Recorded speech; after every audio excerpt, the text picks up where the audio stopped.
Hey, what is going on, everybody? You already know it is 9:30. It is prime time on a beautiful Wednesday night. My name is Paul Spencer. Dave, my little brother, has something to do tonight, so I'm going to run this solo for about 20 minutes. And we do have a special guest hopping on. Um, we did play a team this last Sunday night. If you guys want to call that a game, I mean, I call it an ass kicking. But I'll be the first one to admit the Dallas Cowboys turned my head 100%. The reason being is I was probably the only lone wolf out there in Cowboy Nation that actually picked the Giants to win this game. I had the Giants winning this game 31-27. I believe I said it was a 4-point swing for me. I did have the Giants winning this game. So I'm going to be the first one to admit that I was wrong, 100%. But let's get into this game real quick. We are going to have Dan Connor jumping on the show in about 30 minutes here to talk about that game. He's probably going to be really quiet about the game because there's really nothing to talk about that the Giants did properly. I mean, the only thing that they did, they put on a good show, pregame show. And that's pretty much it. I heard the concessions were pretty good. The peanuts were a little bit salty, but the soda was, not carbonated too much. It tasted good. And the hot dogs there just had, the perfect amount of, ketchup and mustard, the condiments there. But other than that, the Giants just looked like shit. But let's get into the game real quick. Sunday Night Football, opening week, division game, NFC East. Great, one of the great rivalries in NFL. I mean, this really, to be honest with you, Dallas Cowboys, New York Giants, 40-0. 40-0. Yeah, I did say it. 4-0. 4-0 to the goose egg. 0. Couldn't even get a charity point at the end of the game. I mean, 40-0. Let's talk about it. Going into the game, I was very confused about what Dallas was going to be. Why? Dak Prescott hasn't played all preseason. Tony Pollard coming off the injury. CeeDee Lamb doesn't play. Michael Gallup don't play. Our backups go into the game. Rico Dowdy, and Deuce Vaughn. Wide receivers don't play. The offensive line hasn't played anything, nothing other than 7-on-7s in practice, 11-on-11s, going against the same helmet every week. So you can't take any continuity, any game flow, any scheming going to that situation. The Giants did play a little bit. Danny got out there. The wide receivers got out there. The defense, 11-on-11 played. They did have pretty much every starter out there. I didn't really see Saquon Barkley perform this preseason, but to me, 95% of their players did get preseason action, maybe one series, but at least they got their, up to game speed with another team that they've seen. Dallas didn't do that. So I went into the game thinking like, okay, well, that first quarter is going to be a lot of rust coming in, especially from Dak Prescott coming off this season last year, 15 picks in 12 games. Basically, it was the worst season he's ever had in his life. So going into that game, I was kind of optimistic of what Dallas would be. Honestly, I really did. But when I look at it, when you talk about a game, can everything fall your way being a one-sided team? To me, Dallas didn't really show me anything in the first quarter offensively. Everything fell their way. I mean, the first drive, let's talk about the first drive, which stays in my mind more than anything that I've ever seen in a game situation. Danny Jones gets the ball. They drive right down the field. RPOs.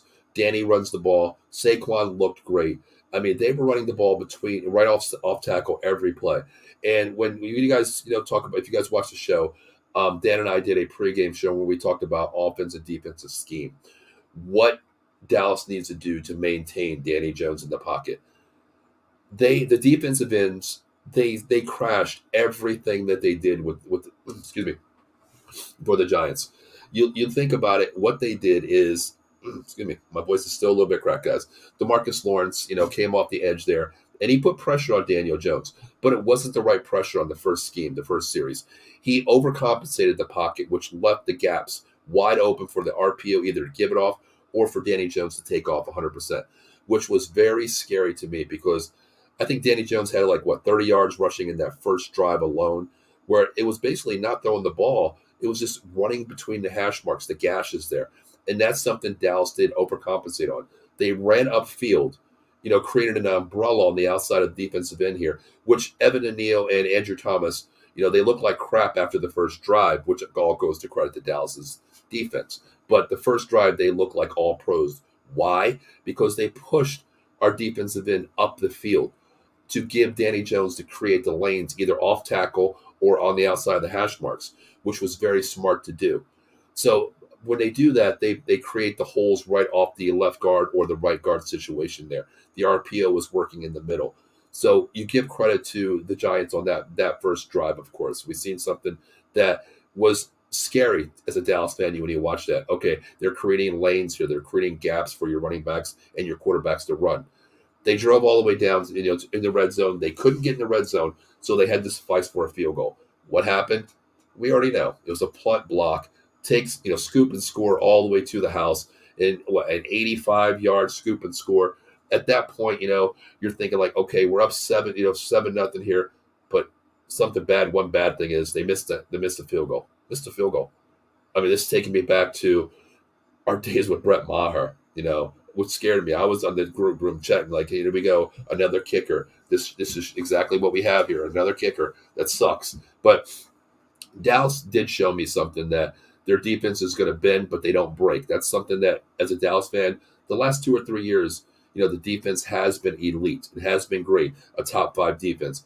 This year, I think they're top 3. I don't think they're the top defense in the league. I hate saying this. I'm going to use this team a lot. I think the Eagles still have the number 1 defense in the league. Their rotation-wise, to me, is insane. Their front 7 is arguably one of the best. Their linebackers aren't the best. I don't put our linebackers being the greatest either. We do have, Leighton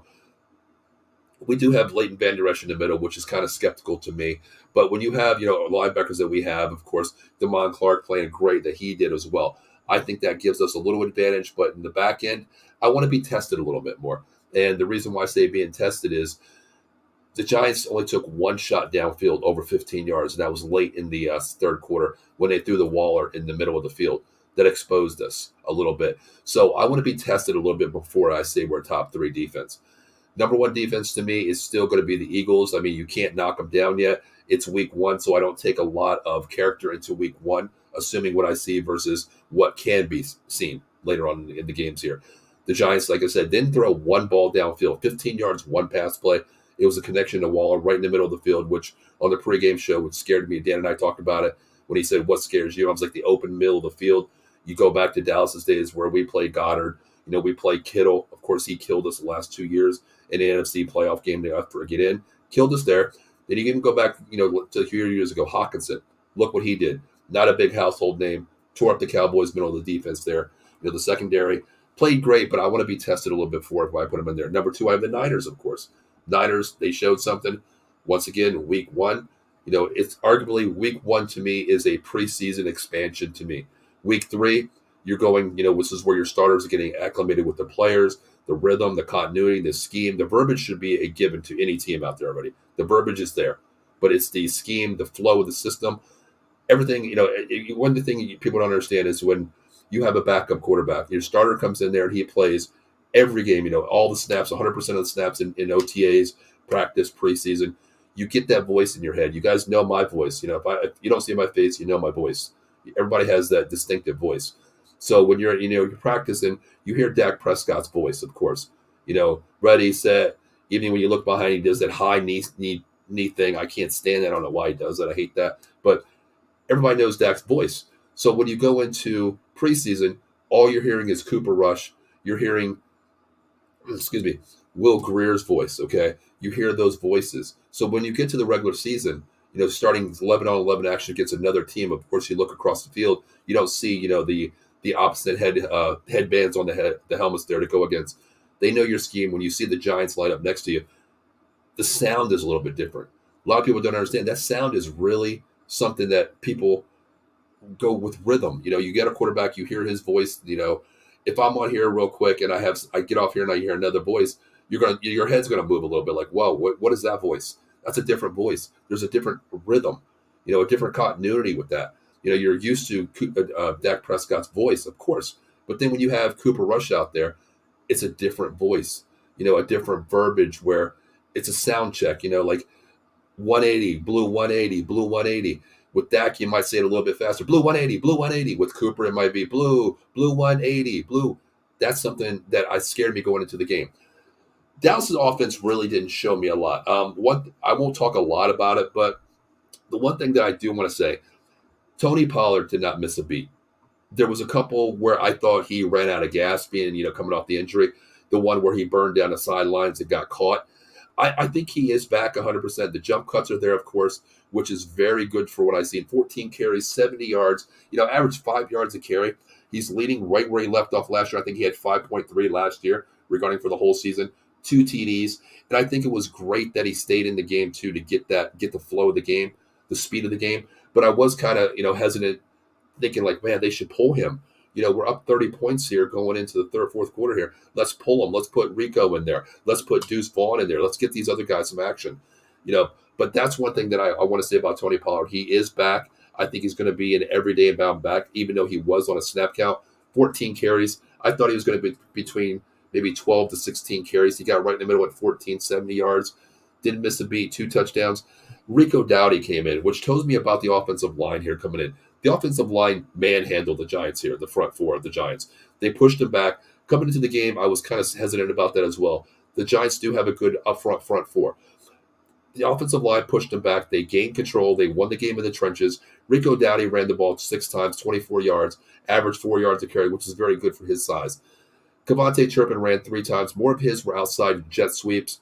One I didn't agree with though because he lost 3 yards on that one. That was kind of a bonehead play where it was so readable when you have it in the backfield. When you see Turpin in motion, you do have the swing man coming out. But they to me, it was more window dressing, but they did go back to it. But that's the one play I do give the Giants credit because they did come upfield and stop that play for a -3 yards. Deuce Vaughn, this is what surprised me a little bit. He got a little, charity time in there, fourth quarter action, 6 carries, 8 yards, which showed me that, preseason is a different version here. When you're going against the ones in the game with the Giants had their team out in the fourth quarter. A lot of people don't agree with that. I agree with it because when your team looks like shit, you're going to have your starters out there. Number one, what better way to have your starters out in the game? Pouring rain, I understand injuries. You're probably going to say that's stupid to do. But I coach up here, and to me, if my team lays a goose egg going to the fourth quarter, I'm getting my QB, my running back, my offensive line, my starting unit. Get your ass out there. Show me something because everybody's not booing me. They are booing me as a coach, but they're booing every one of you players on this field right now. So get used to it, I guess. If you want to hear it all season, then keep playing the way you're playing. But Deuce Vaughn, 6 carries, 8 yards. The one play where he tried to run it up the middle, he got stone cold blocked. I don't know if this is something I'm reading into too much where he's going against, arguably a stronger defense in the front four that the Giants had with the starters. He couldn't get any leverage at all. I mean, my thing is you can't catch what you can't see. You can't catch what, you can't tackle what you can't catch either. But Deuce Vaughn going up against another team here. I understand preseason he looked pretty good, but going against his front four kind of surprised me a little bit. It really did. I'm not going to take away much of it. Dak Prescott even ran the ball one time, 6 yards, got a first down on it. But I don't want to see him running the ball. I mean, with our weapons here, of course, I don't want to read into it too much. I do want to know. I want to put him on notice with the other teams that he can run the ball. I mean, you look at Jalen Hurts, we know he can run the ball. We know Danny Jones can run the ball as well. So that is one of the things that I want to take away from, Dak Prescott showing that he can run the ball. Because Danny Jones ran the ball for 13 times for, I believe, was 43 yards. So, which was pretty good. Pretty good to me. The receiving core really didn't have to do much. Everything was given to them pretty much. They had control of the entire game here. CD ran the way with it being in the slot. 4 catches for 77 yards. Averaged almost 19.3 a catch, which showed me that he has separation there. And to me, the greatest thing is also Brandon Cooks being on the outside is a ball control guy, a leverage guy who can demand the floor, the field actually. He runs, deep routes. He can take you deep. He can take the roof off of any play anytime, which is great. Then you have Michael Gallup on the other side. CeeDee Lamb is going to control that middle of the field. Our tight ends, we'll talk about in a second here, didn't show me a lot. They didn't need him, of course. We did have one of our starters out, Luke Schoonmaker, our second-round draft pick. He was out with a thigh injury, so he didn't play. But looking back at this here, the wide receivers with CeeDee Lamb in the middle, that's going to be a mismatch for a lot of teams. If you don't have that secondary dime corner or that nickel corner coming in, it's going to be fits for that team playing. And they showed with the Giants here. I mean, the Giants had 2 rookie corners coming in. They picked on them. They didn't have to pick on them that much, but they made sure that they were on notice. Like, we're going to take our shots. The one play to Brandon Cooks down the field, a 40-yard bomb, it was overthrown. But that showed me something like, okay, you're on notice right now that we are going to throw the ball downfield. That's one of the things that I didn't see the Giants do to test that field downfield, to make sure, the safeties stay home and say, you know what, okay, we got to keep you honest here. We're going to throw it down deep, so you have to stay in the back end. That's something the Giants didn't do, which I wish they would have. As a fan of the game and for my Cowboys, I wanted to see them get tested a little bit. They didn't do that. So the wide receivers looked pretty great. They didn't have to be, the elite that they were. Lamb, 4 catches, 77 yards, average 19.3. 49, he had one bomb, 49 yards, which was a complete, oh my God, it was just a complete abomination of what happened on defense. I mean, he turned the head, the safety came in, he went the opposite direction. Thank God for I don't know who the safety was, a corner, bit. He went the opposite direction. The safety came over, picked him up after 49 yards. That was just a pure abomination of what happened on defense. That was just looking at the quarterback's eyes because it was a play action pass that coming in the middle. That corner, I believe, I'm not even sure if it was Banks or not. When Dan hops on, I'll see if he remembers that one. But that was just, that was a pure noticeable thing where Dak just, went from play action there. The corner bit, his eyes were in the backfield on the quarterback, and he went deep. So that's something arguably you're going to see from a true rookie cornerback. But Brandon Cooks, 2 catches, 22 yards. Tony Pollard out of the backfield, he had 2 catches for 12 yards. Both were first downs, which was very good. That we know the check down is there as well. And the continuity between Dak and Pollard is going to be there all season. Going back to the days of a Romo versus a Witten there as well. So the continuity is there. And the one thing is Pollard knows how to find his sticks. And if it's 3rd and 7, he's not going to go 3rd and 5. He's just going to go to the 3rd and 8, that 8-yard marker and get the first down as well. Jake Ferguson, 2 catches, 11 yards. He was the starter today. Pendershot came in, no catches, no looks at all. He did 1 target, but that was a bad ball down to the feet by Dak. So Michael Gallup, 1 catch, 2 targets, 10 yards. Jalen Tolbert, one target, no catches. Really didn't need him at all. Really didn't need the wide receivers there at all. But the one thing I do want to talk about this game is probably the best thing on the Dallas Cowboys starting unit this year is this defense. This defense is just insane, okay? I mean, I don't know where to start, honestly. I mean, you think about this defense here. You lose Overshawn, one of my favorite players coming in from the draft last year, our 3rd-round pick, Demarion Overshawn, with a ACL injury in preseason, a standing free preseason that he got injured in. But Marquise Bell comes down from the safety position, moves down the linebacker with Damon Clark and Leighton Van Der Esch. I thought this was going to be a little bit, little light in his position. But Marquise Bell, I tell you what, he stepped up. He played like he was about 250, a linebacker, a nasty Ray Lewis type linebacker. Probably going to get hate for saying that. But that size, what he was, 210 pounds wet, coming in and playing that linebacker position. I didn't think he would put his helmet in between the gaps like he did. He played well as well. Damon Clark stepped up as well. Damon Clark had 6 solo tackles. I'm sorry, 6 tackles, 3 solo tackles as well. But like I said, Marquise Bell, 8 tackles, 6 solo tackles, 1 tackle for loss. That was something to me that I really didn't see happening, was the lightness of Marquise Bell playing safety, coming to being a 9th guy in the box. But the one thing, like I said, in the first drive, it benefited the New York Giants 100% because during the pregame when I said, they got to maintain disciplined football. The ends have to stay home. If they don't get pressure, they can't compensate and put Danny, in a pocket where he can give the RPO or take off. We've seen that in the first drive. After the first drive, Dan Quinn must have lit a fire under these guys' asses, I'll tell you that, because after that first drive, they either got pressure or the defensive end stayed home on the defense containment on the outside of the hash marks, not letting Danny get outside the pocket. The run wasn't there. And the other thing is, if they didn't get pressure, the outside was the delay on a stunt or a twist. That confused the offensive line of the Giants so much, where Danny was just like a deer in headlights. He was looking around, not knowing what's going on. You can't call the jack linebacker or the middle, the press guy coming in, calling out the number. You didn't know where he was coming. You didn't know who was coming. That was one of the things I've seen Dallas do over the years. But last night, it was something where it wasn't just your front 7. There was safety fire blitz coming in. I even seen Gilmore coming out of the blitz, and I've never seen one of our corners come out. I don't ever see Trayvon Diggs ever come up on a corner blitz. That was something that Dan Quinn did last night, where he sent Gilmore in a couple blitzes. Marquise Bell dropped out, covered, because he knows he's a safety. He moved out to cover, which was something I've never seen Dallas do. They're usually a gap control team where it's 7-on-7's coming, the corners stay home, you get a safety blitz, then if the quarterback makes that read, you just bit the bullet. You just gave up 7. Now Dan Quinn has that safety coming down because, Donovan Wilson, our field general on the defense, was out. But I just think that this defense is probably going to be top three all year. I know it's week one, and I'm probably going to get a lot of hate for saying this, but the reason why I say they're not one or two right now is because they weren't tested.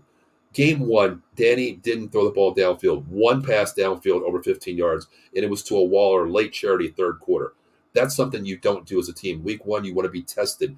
You know, offense, I come out there, I'm going to show you everything I have in my playbook. I'm not going to give you my 20-page playbook, but I am going to come out there and I'm going to throw this ball downfield to test that defense and make sure they stay honest to me, number one.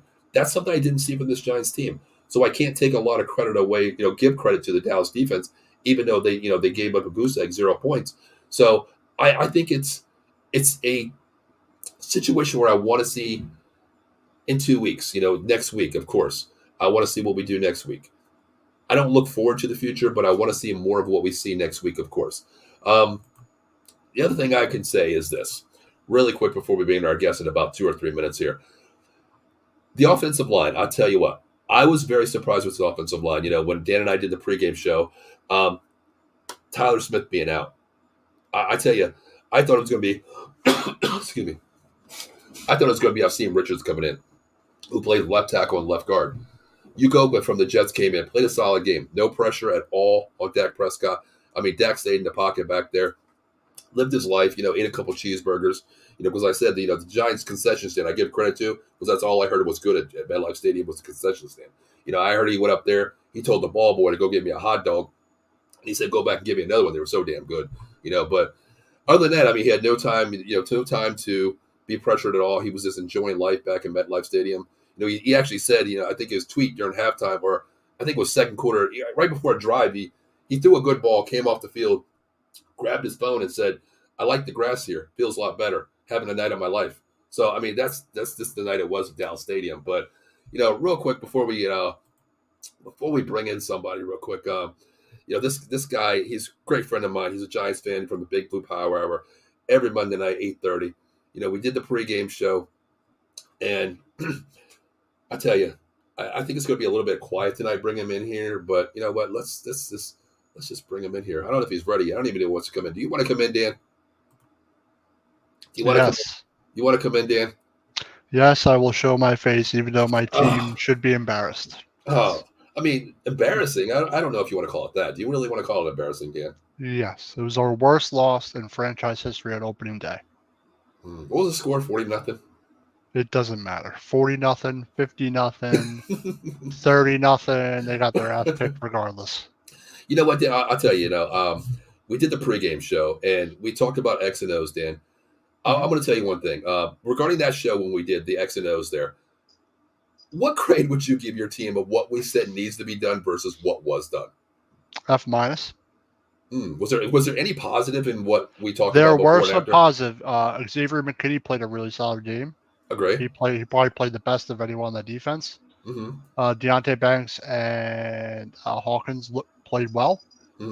Banks had some cramping. They played well. Everybody else played like shit.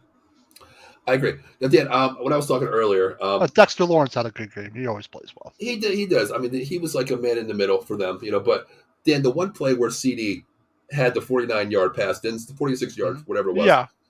That, of course, that was a busted coverage. It was. Who was that on? Was that on Banks? Who was that on? It might have been. Well, Hawkins is 37. It might have been on Banks, but it depends on the point in the game.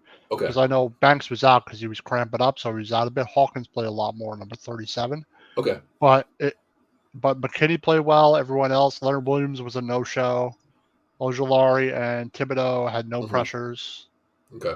One QB hit the whole game. Yes. The offensive line was horrible. Daniel Jones missed a lot of open passes too. Like, do you remember the pick? The pick six? Yeah. Hodgins is wide open on like a 20-yard play. Yeah. Wide open, and it ignores him. I agree. I mean, I was watching the game after, Dan, and I was watching a different version where I don't know what I have is like you can go back and watch it, and it's not different angles, but different channels have different angles. And I was watching that, and regarding back to the one play where Lamb got the busted coverage there. Yeah. I think it was 37. That is who? Banks, you said? Hawkins. Okay, that's Hawkins. Sixth round pick. But And yeah, that's who it was on 37.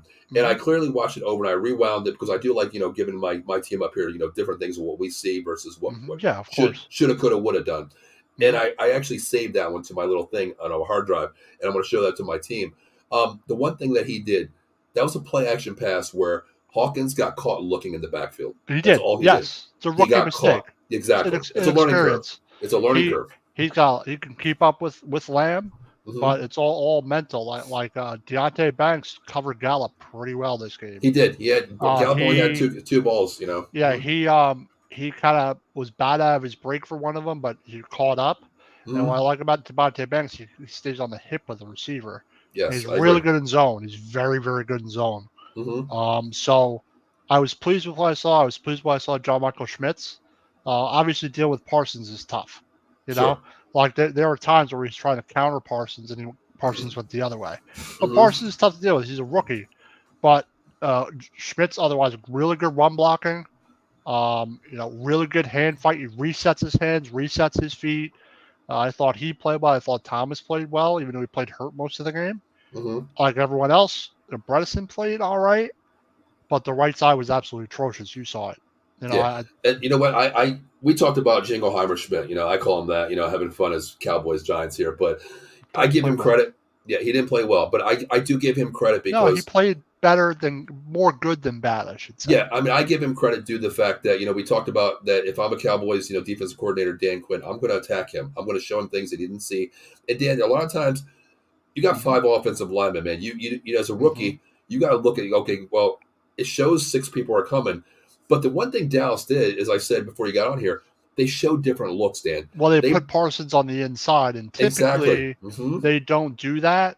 No, I they've never think done they that. saw the film on Glowinski, and that's a main reason they did it. And Hmm. Schmitz is a rookie. I think Hmm. the next time Schmitz will do a much better job because he I seems to agree. pick up pretty quick. I agree. But dealing with Parsons is tough. Parsons' hands are unreal. He's Hmm. great with his hands, so quick. He does that fake and he runs the other way. Sure. So, but fundamentally, I thought Schmitz was good. His run blocking was excellent. Hmm. And I tell you what, man on man, I think he's a good. I think he's a good center. Jingle there. Hmm. I really do think he's good. But the one thing Dallas did, like I said, they actually came out and showed a lot of twists. Putting They did. Parsons in the middle. I mean, you're getting a bull rush, Dan, from one of the best in the business. It's That's not number really. one. It's not really a bore. It's more. Parsons is more. He's Finesse. so good with his hands He's and finesse sheds too. so well Hmm. Hmm. that he gets by quick if you're not ready. And Sure. Schmitz has never played against him before, so it makes Hmm. sense that he struggled versus him. But a lot of players struggle versus Parsons. Of course, I mean he's power, and the most thing he has is finesse. He knows how to beat you He's in just many so good with ways. his hands too. Oh, it's Exactly. unbelievable. Hmm. Like they That's were, going back to days where they showed Demarcus Ware. He was training with Demarcus Ware. Showing hmm the swing move, the under technique. If a guy puts his hand here, you pop that hand up. Oh, your You, hands you are pop it important. down. Exactly, and that's something he's worked on. But going back to the twist there, Dan, I've never seen the Cowboys twist so much, bringing a safety down in the box because. Dan, we talked about this in pregame, Dan. We talked Yep, about this. The Giants need to test the secondary. they They didn't. need one ball over 15 yards, Dan. What the hell happened But there? but any ball that was over 50 yards, Jones missed a lot of them. And Big typically, time. but you have to remember, he's not in sync with Hyatt or Campbell yet, or Waller. True. In my opinion, Hmm. he's not fully in sync with any of those guys. Right, right. And on the second interception, Paris Campbell was wide open in the flat. I don't know if you saw the film. No, I didn't even see that one, Dan. Mm. Watch the play Hmm. in all 22 if you can. If you find something, it's on the second pick, and watch Paris Campbell. He Okay. opens up like in the flat, is running the same way Jones is, and Jones doesn't throw it to him. Well, that's just called looking down your number one receiver. That's not I even looking at the think he progression tree. felt so much pressure that mentally he's thinking it's fucking him up mentally, but he can't make that mistake. The wide open pass to Hodges was wide open. But if he Hmm. hits high and stride in that pass, it's probably a 40-yard play. Right. You Okay. know, yeah, it's the one where that was almost picked that hit one of your defenders in the hands. Hmm. Threw it behind Hyatt. But Daniel Jones has to be better. Offensive line has to be better. And it's one of the worst performances I've seen as a Giants fan. That's how bad it was, dude. Yeah. I mean, I know we It was talk about a shocking. game. Yeah, I know when we talk about a game, everything falls your way, and everything bounced the Cowboys' way this game, no matter Everything. what. They even had a fumble that they recovered. Remember, they were running down the Yes, score, yeah, yeah, fumbled, they said they just luckily recovered it. You know, yeah. I like when agree. you have the field goal return for a touchdown and then that pick six, that Hmm. just destroys everything. Right. The Uh, momentum, they just rode that wave in the first half. I think a lot of it, I but they're agree with great. that one. But you know what, Dan? Before we get into we know what we're doing now. Adam Glenn checking in. Dak is better than Josh Allen. I don't know yet. I still don't know yet because you know Maybe, you guys know I'm a huge Cowboy fan, but I try to keep things real. What I see, my eye test tells me Dak didn't need to do anything last night or Sunday night. He didn't need no, to do he had anything. He didn't need to do 123 anything. yards passing. But Right. think about this. Like another point I want to make is just real quick. I think that the debate's still out on that question if Dak's better than Allen. Hmm. But um, the thing about that, I just lost my train of thought. But uh, After that game, I would probably do too, Dan. You still don't have it back yet. yeah, but what were you saying before? I was saying something before. I totally forgot. But I think it's debatable whether Dak is better than Allen. I was going to say something. I just thought about something else. So sorry. It's all good. I mean, after that game, Dan, you might be a little bit still out of it. I mean, that's a I'm shit over. show. I'm over it. But they need to On to next week. On find the an next answer. week. On the next week. But yeah, regarding that, I mean, Dak didn't have to do anything. I mean, from what I seen with Oh, Dak, I know what I was going to say. good. Finish up before you forget. People are all like, "Oh, Thibodeau knows Jolari." Thibodeau faced like 6 pass sets the whole game. Very Like true. there wasn't even that many plays that they threw the ball, so you Very really have an true. opportunity to get a pass rush. But still, Very the whole true. game But it's a game I'd rather forget. And they Hmm. got a lot of questions. I wonder if they overestimated where they were at preparation wise and physically. Yeah, yeah. It's I week would. one though. It's week one. I get that, but like we talked about Dak. As pregame day, then I said I'm skeptical about Dak going in here because he hasn't thrown a ball yet. Versus another team He here, hasn't done it's something rusty. tough. It was an easy game for him, Exactly, and the exactly. Dallas defense did a great job. They ran the ball well. Hmm. And the Giants just took it out of their own way the entire football game. It's not to say Dallas is way better, Right. but it was a 123. That's not really nothing. You didn't really have to do much. Just manage the game. Yeah, that's all. I mean, his stats are 13 for 24 for 143 is what he had. I mean, Yeah. rushing the ball 122. I mean, Dan, you put up 40 points and you only put up 250 yards basic offense the entire Well, game. yeah. You had You know what I you mean? had a couple of short fields. Sure, very true. You had You field had the possession. pick six for a touchdown. You had a Hmm. kick The block kick the for a block kick. touchdown. Yeah. There was also another block field goal Hmm. as well. And the thing was, other than the Two first of them. drive where you guys drove down the field, that was the only time you were in the red zone, basically. The It other was. times we were in the Giants, almost beyond the 50-yard line, starting our offense between our 40 going down to you. So we had a short field That the entire typically game. doesn't happen. That No, of typically course. and it was a horrible night out. It was pouring rain, Hmm. torrential downpour all Hmm. night. That didn't help. Not at all. Not at all. But the puzzling thing to me is Jones didn't miss those reads last year. He didn't miss those Mm. passes last year. And my guess is that either he's rattled or just ignoring Hodgins, or it's just like that David Carr You, effect. He's been hit so you, much he just doesn't know what the hell to do. that's true. I mean, two things that you brought up. Being hit so much, the Derek Carr situation, and you go into like when we talk about a quarterback getting hit so many times, there's that mental game. 67% of the dropbacks he was pressured. There is that mental thing. But let me ask you this: we all know some players that can't play in a market.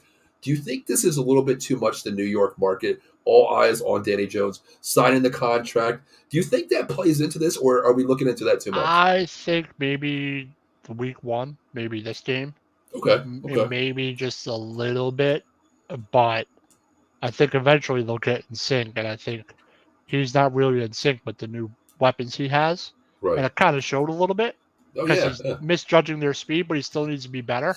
Hmm. Guys like Hodgins, Slayton, and Shepard, and other guys he'll be fine with, but the three main guys, Hmm. Campbell, Waller, and Hyatt, he just isn't in sync. When he gets in sync, but I think you're going to see a different approach this week. I think they have to really reevaluate what they're doing. But when you're facing Dallas, you better be on point, otherwise you'll get beat 40-0. Yeah, I mean, even though everything fell their way, Well, of what to course we say? know that. But No just like you, excuse. just like you said with Danny Jones, the timing's not there with the wide Not receivers at there. We all. know that. But just like you with Still, that, exactly what you said there, they took the shot on the first drive where they threw Brandon Cook's way. going for a deep ball for 50. It was incomplete. He underthrew Cooks. And that tells me right there, like, okay, you still don't know the speed of your wide receiver in Cooks. We know he can take a not move yet. off. You don't know yet. So, but one thing I can take away from that, Dan, I give them credit. I give, Mike McCarthy that credit 100% because on the first drive, on second down, you took a shot for 40 yards downfield. You took a Yes. shot. Yeah. I give you that because that's something I want to see. Test that defense, stretch the defense out to make that defense honest. Make that safety say, "Oh shit, they have Cooper. I mean, Well, Cooks, let Gallup, and Lamb can stretch the field. We need to stay in the back end too." Dallas brought 9 guys in the box, Dan, because Danny was not throwing the the ball anywhere. problem is, do you remember last year the Giants were playing that quick game toward the end of the year? Mm-hmm. They might need to do that again.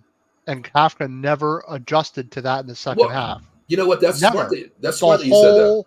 whole game. You remember that quick game they were playing the last 4 games of the season, Mm-hmm. and they played with Minnesota. They should. That's what Kafka should have reverted to: adjust and get the ball out quick. The quick game, boom, boom, boom, boom, boom, boom. Don't even Yeah, wait. Step, drop back, like a step and a throw. Like, and don't even wait. Quick hitter stuff. and I like how you said that because going back, I know it's going back 2 years, but you remember when No, Dallas it's played? last year. No, Last year. I'm just saying going back to the Cowboys here. Remember when Dallas played Tampa Bay on the opening night, Yes, where Dak had 52 dropbacks the entire game. that's too many. But the reason why he had that because just like you said with Kafka's offense there, Play the they quick took game. they took what they gave you. It was a Yeah, 3 to 5 yard dink dunk, exactly. and that it was a close game. Dak threw for like 350 that game, but there wasn't a pass over 20 yards. He took what they gave you. That's something with Dan. When I put pressure on you as a defensive player, I bring 9 in the box. I'm adjusting. I'm I'm adjusting number adjusting. I'm one, and getting rid you of know the what? ball. I'm going back. All right, we had this problem last year. I'm Mm-hmm. going back to the quick game. I'm going to see if that helps Daniel Jones get in rhythm, and it does. It That does. can help him. All right, I've completed a pass here, a pass here. I'm Yes. gaining some momentum, even though it's a Mhm. short gain. We got Hyatt and Campbell and Waller. They can catch it and go. They Oh, can I catch agree. it and take off. I So agree. I am surprised that Kafka did not make one adjustment like that the entire football game See, I agree with that and 100%. stop Like you running the said, ball. I Also, agree. I agree 100%. When I coached up here, we did a preseason game where my I quarterback, I know. got a new quarterback this year, and he was throwing bad balls, and I was like, you know what? Let me revert here for a second. Let me go back to fundamental football here. All right, I called it like a twins right rollout, tight end drag, and he hit the tight end for like 4 yards completion. I called timeout, and I went over to him. I was like, that's positive. Now we're positive. Let's Yep. go. Now do it again. It's That build builds his upon it. confidence, and that's something I didn't see from the Giants where there was Not no in any positive, phase. nothing at all. I mean, take what they give you, and what better way, Dan? You already know this. When you put pressure on a QB, you're bringing 8, 9 guys every time. Make them Stunt twist, pay. make them pay. You know what? Make them pay for it. That's what a hot route is for. That is what And a 3 yard yep, hot route, a 3 yard slant. that's That's what it's for. They did that's not do yep, that. They exactly. didn't do it. When I'm going into that game, I'm thinking, all right, Dallas has a ton of speed. Mm-hmm. I know what they did to us last year. I totally remember. I didn't forget it, right? Sure. So why don't I use their speed against them? Mm-hmm. Why don't I call a shit ton of screen passes Right. and that Right. like call quick routes, hot routes, the quick game. Yeah. You revert to that, maybe they would have scored some points. Maybe, just maybe, if you go like, oh, this didn't work out, 16-0. Mm-hmm. Maybe we should go the quick game with what worked. You score a touchdown. Maybe you get some momentum. Maybe your defense gets a stop, and maybe you can get it closer. Then you gain some confidence and momentum. And the Giants were never able to do Sure. that Mm-hmm. once, like the And entire game. exactly. When we talk about, if Dallas gets to Daniel Jones right away, the first drive they overcompensated. They pushed the pocket way too high, which led you to Yep. RPO game. Danny had a great first drive, run the ball up the gut. That was something we talked about. Will Mm-hmm. Dallas over pursue the run gaps? And they They did. adjusted. Quinn made a great adjustment. Huge. That second And drive, and and the end yep, stayed home. If they didn't get home, there was a twist on the outside. There was pressure. yeah. All gaps were maintained after the second drive, Well, Danny. Yeah. especially on the outside, Mm-hmm. like they almost knew it was coming because Right. the Giants like to run that a lot. And I think that Kafka, they were looking at the film master and they saw Quinn saw something predictable a little bit. Mm-hmm. Agree. And I give them credit. They game for it, planned for it well. They took advantage of their opportunities when they had them. Mm-hmm. And they're a good football team. You got the tools. I think that obviously it was the Dallas is much better, Mm-hmm. and Giants are not where they're at yet. Hopefully they'll get there one day. But also they played such a horrible game. They gave themselves no shot whatsoever in any way the entire football game. And that is very unlike them all year last year. True. It's very puzzling. Now there is one stat that I want to get your opinion on. Okay, this Mm-hmm. this actually blew my mind. Okay, this blew my mind. Here we go. New York Giants rushing 28 attempts, 108. Okay. It's not terrible. Well, listen to this one. This is what surprises me. Saquon Barkley, 12 for 51. Danny Jones, 13 for 43. Dan, 61 of those yards came on the first drive between Danny and Saquon. Yeah, and they went away from that Exactly. Well, the you whole got to game. well, you got to give credit because Dallas, just like Oh, we I talked give about, credit, Dallas but they didn't Dallas run the didn't over drive pursue. the same. They Right? didn't, No, Dallas didn't over pursue. Just like you know. Dan Quinn lit their ass up and maintained gap control. I mean, there was no gap wide open because I remember the one time where Danny took the RPO, faked the RPO, came off the outside, and there was two Cowboys just sitting there like, "How you doing? We're here." And that happened last year, but not at that rate. Mm-hmm. Like this game was nothing like the two games last year. Not even close. Mm-hmm. Yeah, he said that the Dallas going to kick our ass. He did. He did. I give you credit for that one. I did give you credit for that. Zilla, I'll be the first one to say when I was talking before Dan came He on, I didn't think said it was. He didn't know it was going to be 40-0 though. no. But you know what? I said the Giants would actually win going into what I see with the rust here. But speaking of, They didn't play well enough. they didn't play well enough to me. They didn't play well enough. Nope. But Dan, who do you guys have next week? Arizona. Oh, is that a bounce back game? I mean, Yes. really? Yeah. What are you going to work on? If you're, let me ask you this. Dan, you just promoted to head coach. Dabo's out of there. You're the head coach. Protecting Daniel Jones first of all. First of all, Their okay. pass rush. Okay. And also, they want to get Jones in a rhythm early in this game, and they're not Dallas, but they're still an NFL team, and it's an opportunity for them to just play well. I don't care who you're playing against.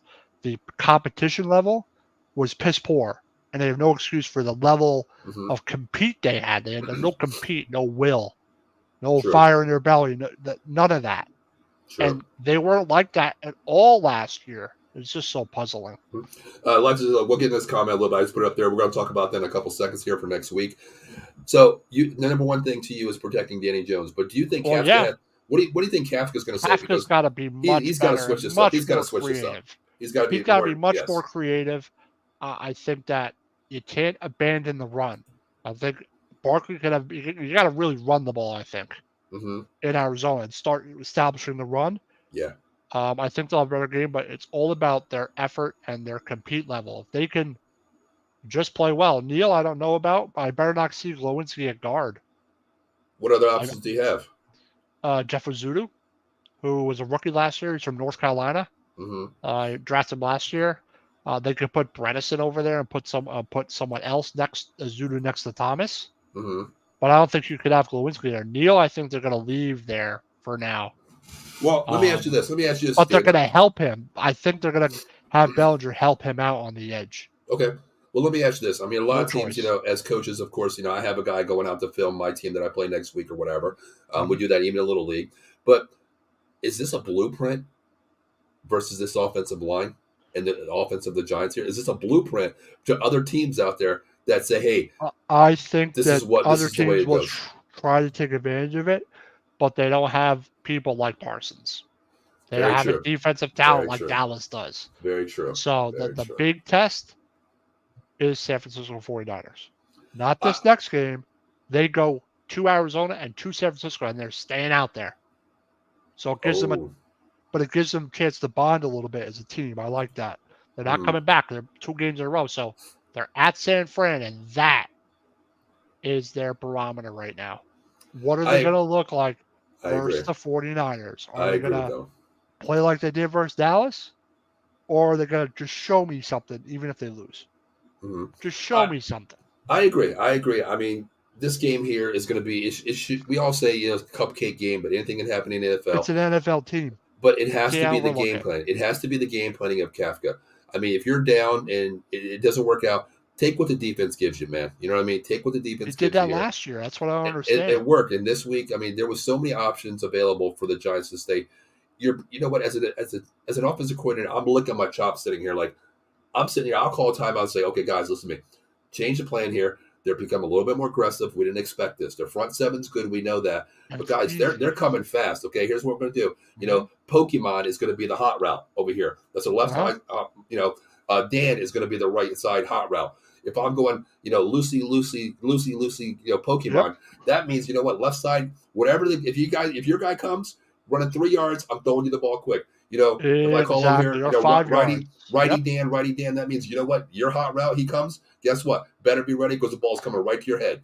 Be smart. Yep. Take what they give you. If Parsons is coming, I'm throwing where Parsons would have been. Very true. Or where, very true. If I know someone's coming, I know the game's going like it was. Mm-hmm. It's easy. You run 5 yards, well, it turns around to be wide open because And you know the what the funny? linebackers blitz. You The mentioned safeties come up. You mentioned the Niners in 2 weeks, and Fred Warner we know is one of the nastiest linebackers in the NFL. We know that from the Niners. But the funny thing is, he's good. No, he's not Parsons. But you know what they did? They put Parsons in Fred Warner's position at middle linebacker against the Giants a lot here. That showed me something that we're moving players around because Quinn is smart. We all know what he can do as a DC. We know that. But what he did is he looked at game film. I don't know what game he went back at, and he probably looked at last year because Glowinski and Neal they struggle. And the rookie center. Mm-hmm. There's another reason. They struggle, so we're going to put the man on top here. Same thing. They schemed a 100% hell of a defensive game. Honestly, I hate to say it, they did a great job, and the Giants had no answers, and Kafka could not respond and make one adjustment. Okay. That's what bothers me. Mm-hmm. The Giants made adjustments in second halves all year last year. True. And that's something I haven't seen this year. I haven't seen it. I mean, granted, it's week one, Dan. I'll give you it's week one. You know what I mean? The Cowboys defense could be among the all-time greats, referring to me. What do you think? I listen, I've seen way too many defenses. I mean, going back to the Bears, the Ravens, even the Seahawks, the secondary was just nasty, insane. But I think they're going to be great. They're going to be great. I get that. Could be the Ravens? I don't know about that. That's what I mean. Going back to those days, I mean, God, you had Ed Reed. Oh my God, one of my favorite linebackers of all time. Oh God, Ray Lewis. But the difference is Parsons. If you didn't have Parsons, I'm not saying Dallas wouldn't be good, but if you didn't have Micah Parsons, it would be different. Micah Parsons is such a game changer. But the thing is with Parsons too, the one great thing about Parsons, you can line him up on the edge, you can line him up at linebacker, you can line him up in multiple positions where he can test any one of those players on the front four. But my question is, why didn't Dave Gettleman draft him when he was there? Well, you know what? Hey, well, shoulda, coulda, woulda, right? Joe Shane's taking him. Shoulda, coulda, woulda, Dan. Shoulda, coulda, woulda. I know. It's just annoying. Well, Dan, you know what? I'm just gonna hurt you some more. Who did you take during that draft, Dan? Who did you take? Who? What? What wide receiver was that you took? What, Hyatt? No, when the Parsons draft, who was that guy you took? Tony. Where's he at? KC talking shit again. Andrew Toney, Micah Parsons. Where's that? Where's that? Dan, which way do I go? This or where do I go? He still won't shut the fuck up, Barbara. He still won't shut up. He still is talking shit about us. Still. He is. Unbelievable. Cowboys Niners on this November 8th, and 49ers play the Eagles on December 3rd. Three best teams in the NFL face-off meetings. But I agree with that one. See, I do. I mean, I know it's week one real quick. But where do you have your top three teams in the NFC this year right now, Dan? So based on what we've seen, we won't go NFC, but where do you see the NFC top three teams right now? Shit. Well, Dallas is one of them. Give me your 3-1. Give me your 3-1. Oh, jeez. I know it's week one. I mean, listen, I'm not gonna Dallas at 3. No, 2. Okay. The 49ers. Agree. They're probably the top 2. They look the best. Mm-hmm. And third, call me fucking crazy, the Rams. Wow, that week one Kool-Aid, huh? The Rams won the Super Bowl how many years ago? 2? Yeah, but I mean, you know what why, they do? They why, did have. Why were they bad last year? What was one of the main reasons? Cup was hurt, but what was they had. I think it was 16 players hit the injured list on that team last year. So. And are they more healthy this year? Yes or no? Very true. I mean, they did what they did with Seattle, shutting them down 30-13. Seattle's a good team, even though it's week one. Very They have a true. good offense, and Very true. I think the Rams are going to be better than people think they are. I think San Francisco's the best team in that division, but I think Seattle's going to finish third. Did you say Seattle finished third? Rams were better than them when they were healthy the year before, weren't they? Wow. But that's Okay. now. It's week one. Mm-hmm. I think the Rams are better than people think they are. That's all. True. The 49ers could have drafted Michael Parsons. They not traded. That's very true. I mean, what they gave up for Trey Lance, they're still giving up picks. I mean, you think about that. Bradley Chubb, okay, they got Waddle. They got for him, and there was one other player. I think it was I think something had to do with the wasn't it the Tyreek Hill deal as well, where they gave up a pick as well. So it was Waddle, Hill, and Bradley Chubb for Trey Lance. That's what this arguably came down to. You think about it. That's insane. We got rid of Tony and replaced him with Waller. This is scary right here. Imagine Parsons on that defense if they would have got him. Fred Warner next to Michael Parsons. Jeez. Arguably the top two linebackers in the NFL. They're great, though, the 49ers. Okay. Man, this is what we have. So good. This is what we have. Like Ozil says, the Cowboys, Eagles. I'm sorry. I apologize. I totally forgot. I know it's week one, okay, but I still have the Eagles number one. I mean, I'm giving the pedestal. The pedestal's there. They do have a lot to work on. They didn't look as good, but they didn't look as good. Based on last year, I guess. Right, but I still give them credit because I look at 17 weeks now. Week one, we go power rankings, but I have the Niners 1 to me, Cowboys 2, and I'll tell you what, the team that really surprised me out of the NFC this year, right now, is the Detroit Lions. Something about them, Dan. Their offense, yeah. Their offense is good. The defense can be, lackluster at times, but I love St. Brown. I love how he plays, and they're very good. They have a good offensive line too. I agree. Let's see, Cowboys, Niners, Eagles, 3 best defenses. Like I agree with this. That's what I agree with right there. 100%. I do agree with that. Time will tell when we're tested. I want to be tested more before I put Dallas in a top number 1 position. I have to see more first before they're tested. I'm also just to see how Giants do versus you guys week 10. With what? Week 10, the next time. Right. It's going to be different. I mean, it's going to be a night and day. I mean, you've seen one playbook, but you're never going to see that same playbook again in the second round. You're never going to see that, Dan. We know that. Nope. Never going to see it. And if you do, shame on you. You know what I mean? Shame on you if you do. Yep. 100%. I'm trying to look for that comment here. Now, I forgot. I don't know why I forgot about the fucking Eagles, but it's week 1. Exactly. I'm thinking about just one game. Right. Now, regarding this question here, okay, now we all watched it Monday Night Football. Mr. Aaron Rodgers goes down on the third play. It's an ACL. He's out for the season here. Dan, how does this change next week with the Cowboys playing the Jets? Dallas' home opener here. How does this change for Dallas here? Their game plan should be the same, but Wilson is not Rodgers. So you want to try and confuse him. It looks like their offensive line, Becton had a little bit of trouble. So they're going to line up Parsons on the edge of Becton the whole game. I think if you saw Dallas, I think they're better on the inside, the Jets on the offensive line. But I don't think Dallas is going to curb stomp them. I think the Jets defense is too good. I agree. Curb stomped. I agree. The defense is solid. The defense is very solid. And they can run the ball. Brees Hall is no joke. We've seen what he can do as well. And they have Cook. And Dalvin Cook is a 1-2 punch. It's all about Wilson. Is Zach Wilson going to... he has a whole week to prepare. Mm-hmm. He didn't expect to start the last game. He hung in there. He didn't play very well, but did what he had to. I'm interested to see how he does with a full game plan, doing stuff he prefers instead of Rodgers. Agree. Now, I don't think it's going to be a curb stomping. I really don't. Zilla, give me your prediction on that game. We'll do it at the end of the week, the end of the show here. But I think if you've seen Dallas pin their ears back last week against the Giants, I think you're going to see it again. But the one thing I will say, I will see this. I think either Malik Hooker or when Wilson comes back next week, knock on wood that he's back, I think he stays on the side with Garrett Wilson, that wide receiver, because I think that is their number one option. I mean, he won the game on that ball. That was a bad throw by Zach Wilson. That was a bad ball. That was so good, man. That was Garrett Wilson, controlling the catch. Yeah. That was. I give all credit to that one. But I think they're going to put a man on top of Garrett Wilson. They're probably, Diggs and Gilmore, whoever side he wants to float to, they're going to be covered, blanket on them. But the safety comes down, and I think they're going to pin their ears back so fast, and they're going to try to get to Zach Wilson. And I think he's going to have the time where, Sam Darnold seeing ghosts. I think they wanted to relay that same message to them that time. They're going to make him. If he's going to beat him, you better make the right decisions. You better make the right decisions. You want to make him. You want to make him one-dimensional. Exactly. And and you want to turn around. What?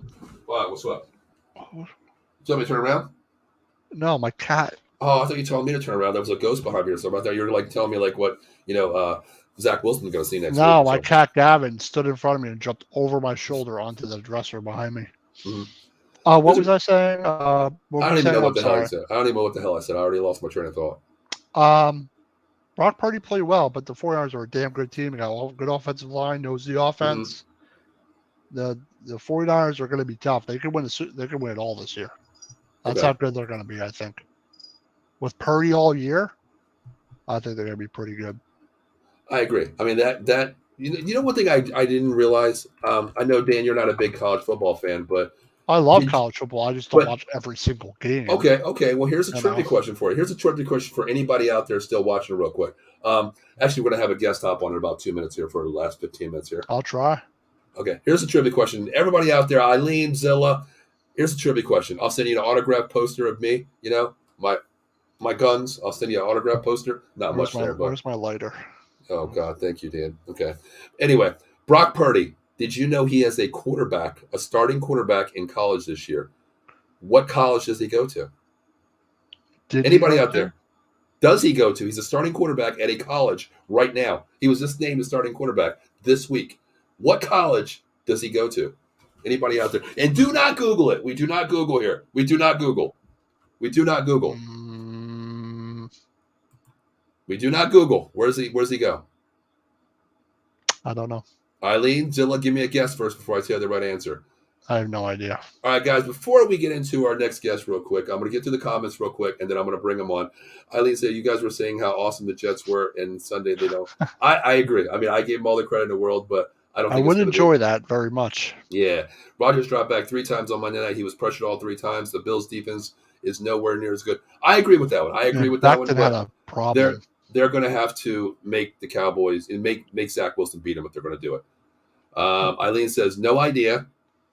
Eileen Hackett's going to have a good game plan. Notre Dame. No, not Notre Dame.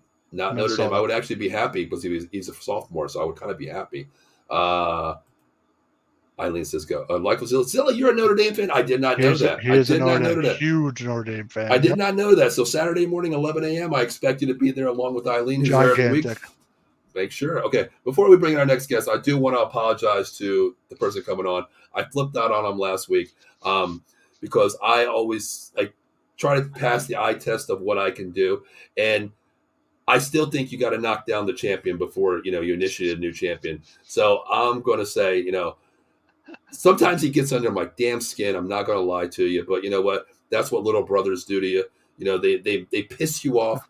But then when you turn around and, you don't have somebody to punch in the side there, you miss them to death. So, Dave, I want to say I'm very sorry for flipping out on you last week. You know how passionate I get about football. So I apologize. We're still family. I love you to death, my little brother. So let's bring in my pain in the ass little brother. I was right in the middle. Hi, guys. What's going on, Dave? How are you? Yeah, guys. Good to be back on. How's everybody doing? Good. I'm over the brutal loss. Are you still? Are you over it now?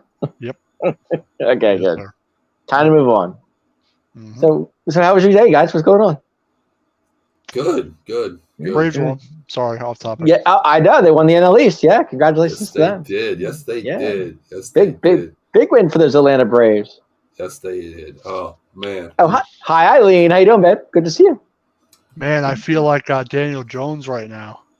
Why is that? Cowboys flying at me left and right. Let's see. You got pressure. You got pressure on the left. You got pressure on the right. All you're missing is the stunt coming up the middle, Dan. Yeah, right.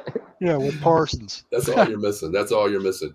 But Dave, we were talking about next week. I mean, we knew the matchup was coming between Rodgers. Rodgers is out. How does this change next week? Because I was looking forward to Rodgers. I was looking forward to Rodgers, to be honest with you. I thought I wanted to see that challenge. I thought it would have been fun. Now I think Zach Wilson is the starter, right? Is that correct? Mm-hmm. Okay. Did the Jets actually go out and look for somebody? Did they? What I heard, there's a lot of people out there. I heard Chan Henne. I heard he was on the draft board. I heard Yeah, work them out. I heard Blaine Gabbert. Okay. I even heard about look at the waiver wires. Hell, I even put out the name. Now, call me crazy. Call me crazy. What about Matt Ryan? Well, I was talking to my boy Joe Sullivan yesterday. We were talking about it, and before we did our extra inning show, and we were talking about Carson Wentz. Could have been a very good huge name. Yeah, you want a veteran there. Nick Foles. I think, why not? Yeah, and I thought about Nick Foles too. Yeah, I think but I think it's a lot less pressure off the Cowboys now that Zach Wilson's behind the center than it is with Aaron Rodgers. Defensively, yes. True, oh, definitely. Definitely. Your offensive game plan stays the same. Oh, no doubt, no doubt. Actually, who scares me with the Jets is Breece Hall. Man, that kid's the real deal. Good, man. He can run the ball very well. Also, they don't lose a beat with Dalvin Cook either. You know what I mean? They don't it's a 1-2 punch if you think about it. But the way our defense played last week, I just hope they can continue what they did on Sunday. That's all. So they're gonna attack the right side like they did us. Yeah, exactly. Listen. What does Beckham play? What is he? The right, left tackle? He's a right tackle. Okay, then you know what? That's when you're pinning your ears back and you're stunting and twisting that whole night because he gave up some yards last week, some sacks. Oh yeah, big time. So who was the guy that ran the ball back for the Jets to win it? Was it Breece Hall? Undrafted. No. I actually tweeted his name. I actually tweeted his shit. But what a run! I mean, off the punt, that was huge. That's a crazy play. It was one of the best games I've seen on a Monday night. I mean, you don't see that very often where a guy to win it on a punt return. It's unbelievable. It was, and I give the Jets credit; they played really well. I mean, for losing Rodgers and Wilson coming in there, he didn't do bad. Xavier Gibson. That's it. Yeah. Okay, gotcha. Yeah. Okay. Thank you, sir. No, I know. I was watching the game and I tweeted it. I was like, "Holy shit! Talk about a game! 65 yards to the house, Xavier Gibson." Yeah. Wow. First, I thought it was Breece Hall, but then I thought that can't be right. I was looking forward to this game. I really was. The matchup because Aaron Rodgers is like Dave to me. He gets on my nerves so many times, but I love him to death. But that's to me like. I was so scared. I'm so sorry about the other night. I apologize. I was wrong. That was on me. I got under your skin a little bit. And you guys won. And we won the game, and we still had that tells you one thing: the Cowboy fans aren't the smartest people in the world. We fight with each other, but they've never apologized because it was my fault because I looked at my opinion, saying that they are not number 1, 2. That's to me. Never underestimate your opinion because your opinion is valued just as much as any fucking person that I ever talked to. Well, so what you're saying is top 3 defenses in the league, and right now we're definitely. Well, I'll say in the top 5. We're definitely in the top 5. I mean, there's no doubt about that. And for those of you who don't know, Dave. For those of you who don't know, Dave already knows this about me. I look at week to week, but Dave already knows that I'm a person that looks at the end of the year. Because I don't play for a participation trophy. That's what I don't play for. We know that. Yeah, that's me. No, I'm week to week too, and I am. I've been saying that for how long we've been doing the show. The Jets to me next week. I think the Cowboys win the game, but Jets. I'm not putting anything past them though.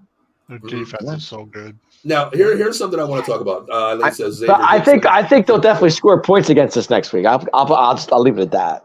Okay. Well, here's something I want to talk about. Dan, Dave, before you came in here, Dan and I talked about this. We talked about during the pregame.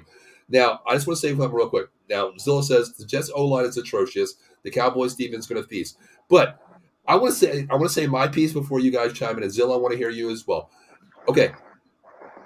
The Giants could have feasted as well on us too.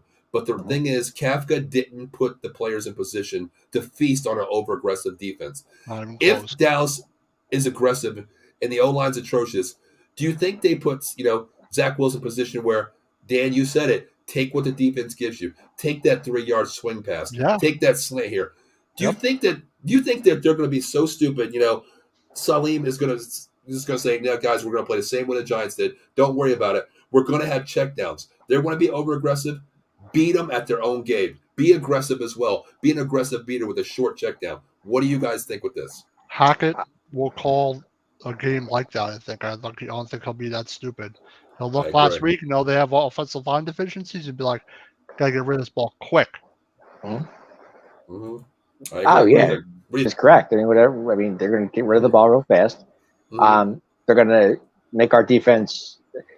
You know, they have a rookie center.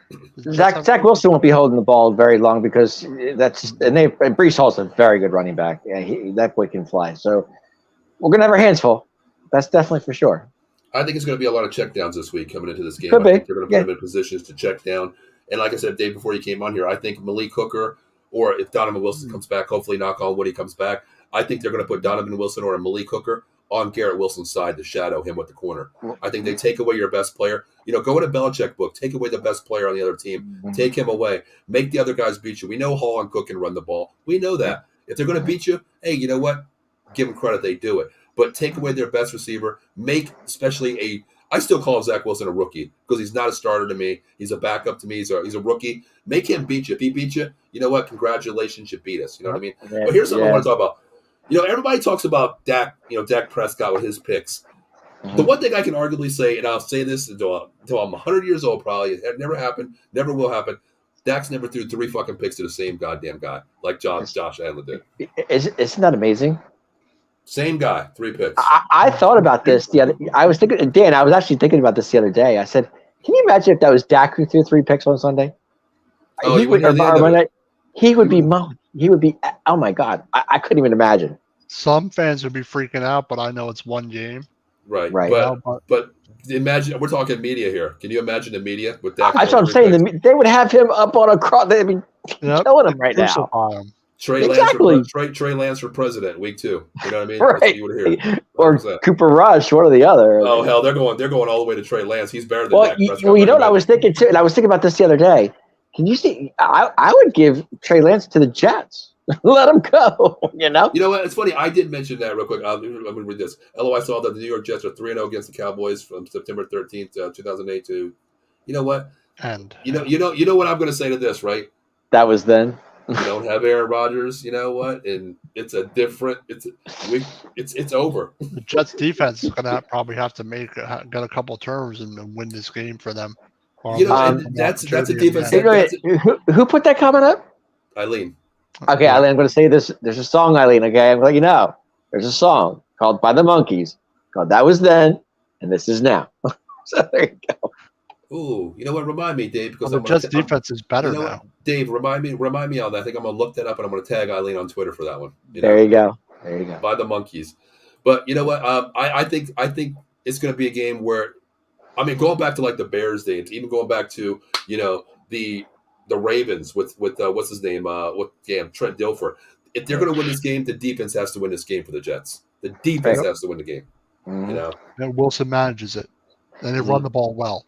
They run the ball well. They'll have a good shot, I think. But hey, what'd she say? The Jets could win. They did beat the Cowboys with Sam Darnold. You're right. But the funny thing is, do you remember that game where that's where Sam Darnold had almost 100 yards rushing? Do you remember that? He had 3 rushing touchdowns in that game, I believe. I could not believe that. I'm like, damn, is he running from ghosts? Because he certainly ain't seen them. You know what I mean? Hey, Dan, honestly, though, think about it. The Cowboys actually do win on the road. But they have issues at home a lot. So I find that quite that is. Remember the one year we were 8-0 on the road? We didn't lose a game on the road. Then at home we couldn't. Yeah, they're mediocre at home, but they're better on the road. That's surprising. That really is surprising. Some teams are like that, though. Some teams are like that.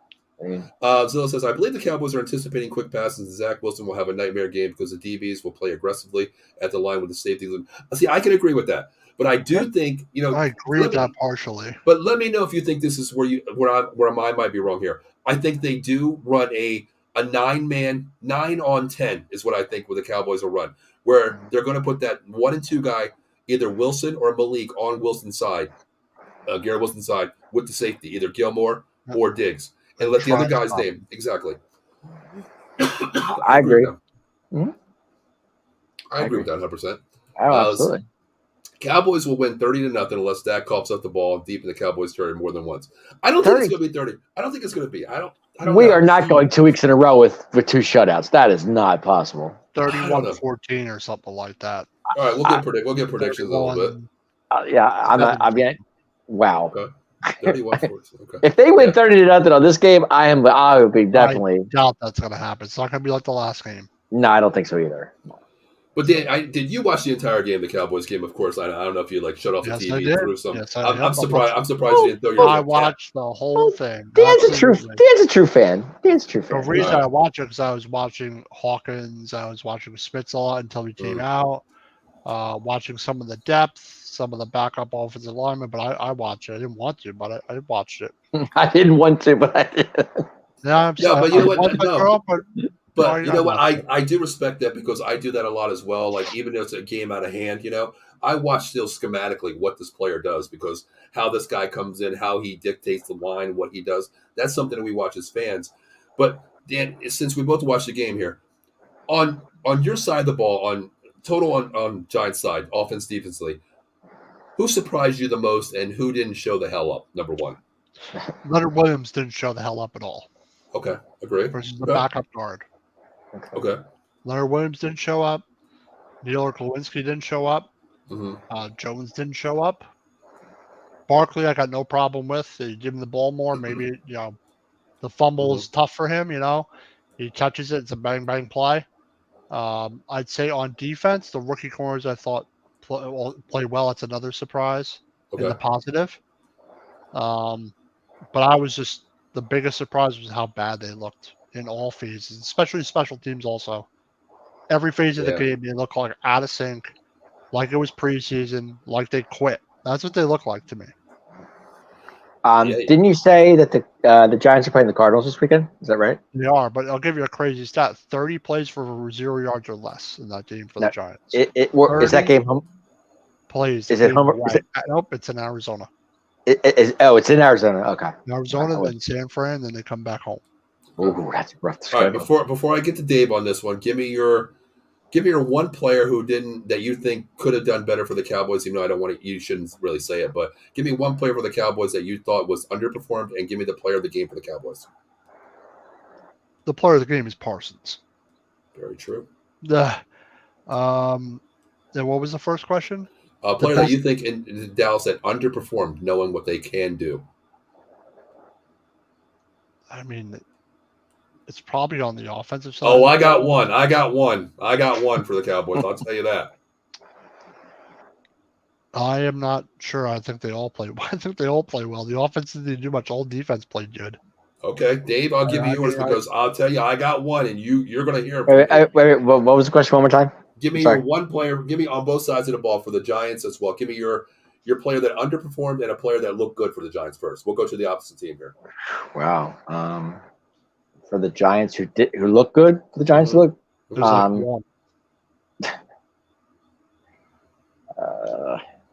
Tough decision there. His hands fucked up. Who did you say that? I'm sorry. McKinney probably played the best. I would say I definitely would say McKinney played well. I can't even say their kicker played well because he missed a field goal. Okay, I'll say the offensive line didn't look bad on the first drive. I'll give them that. The first drive, because I was going to say after that, they looked shit the bed. Well, I mean, I'm saying the first drive. They were adjustment. That's what happens when you don't adjust. Right. All right, Dave, go the Cowboys. Go the Cowboys. Because who looked good for who was the best player in the Cowboys team, and who I thought just want to kick in the ass. Well, I thought our defense looked great, but I'll say Deron Bland was on fire. Led the way. Him and Marquise Bell, yeah. Marquise Bell had a real good game too.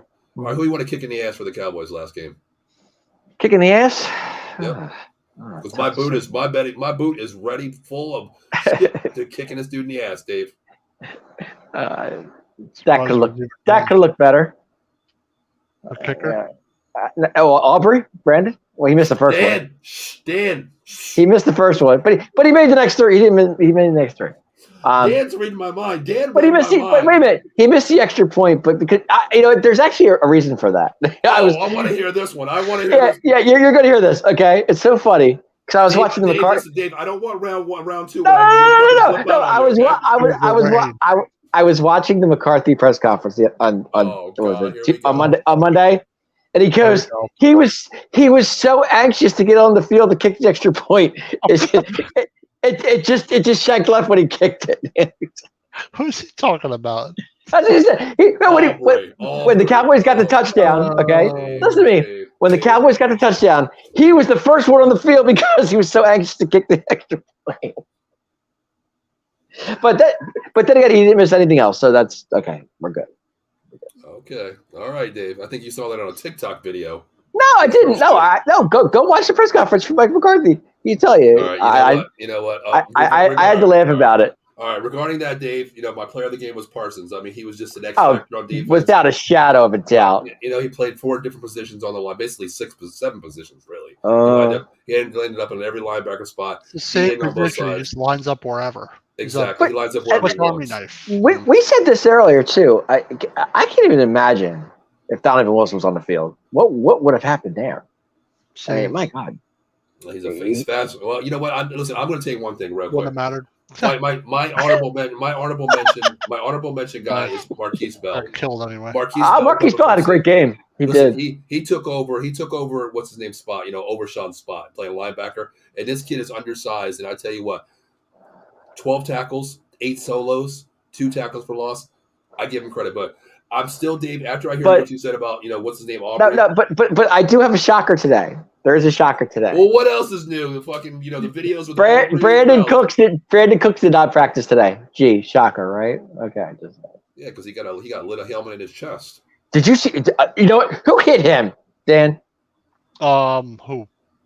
When Cooks went over the middle. Trey Hawkins hit him. Dude, that was a nasty hit by Trey Hawkins. Bull. He got some also the play where Gallup either caught a pass, drop pass, and Banks knocked him out of bounds. They got some edge to them. I like Hawkins. Dak led him.